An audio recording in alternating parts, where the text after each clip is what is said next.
2029 में संसद और सभी राज्य विधानसभाओं के लिए एक साथ चुनाव कराने की दिशा में सरकार एक कदम और आगे बढ़ाने जा रही है। जी हां, खबर है कि सरकार 25 नवंबर से शुरू हो रहे संसद के शीतकालीन सत्र में एक राष्ट्र एक चुनाव पर सक्षम बिल पेश कर सकती है।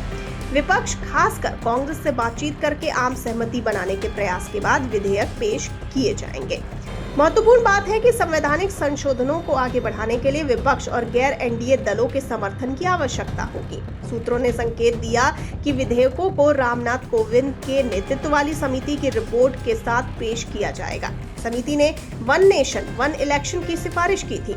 विधेयकों के पेश होने के बाद सरकार संसद में बहस शुरू करेगी, लेकिन व्यापक सहमति बनने तक मतदान को टाल सकती है। आपको बताते चले कि संसदीय मामलों के मंत्री किरेन रिजिजू ने ये कहकर सरकार की मंशा का संकेत दिया कि मोदी जी ने जोर दिया था कि देश के विकास के लिए हर 5 साल में एक साथ चुनाव होने चाहिए।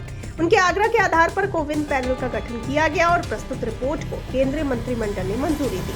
अब हम संसद में संबंधित बिल लाने की तैयारी कर रहे हैं। उन्होंने कहा कि लोकतंत्र में विपक्ष की गुंजाइश तो होनी ही है, लेकिन विपक्ष के लिए विधेयकों का विरोध नहीं किया जाना चाहिए। केंद्रीय मंत्री ने कहा कि देश को ये बताने के लिए चर्चा होनी चाहिए कि चुनाव एक साथ क्यों कराए जाने चाहिए।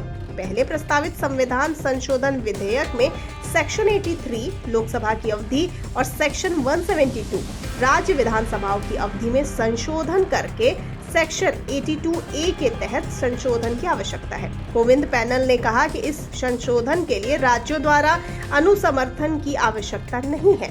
आपको बताते चलें कि स्थानीय निकायों के चुनाव को आम चुनाव के साथ तालमेल बिठाने के लिए सेक्शन 325 में संशोधन करके सेक्शन 324A में संवैधानिक संशोधन की आवश्यकता होगी। इसके लिए राज्यों द्वारा अनुसमर्थन की आवश्यकता होगी।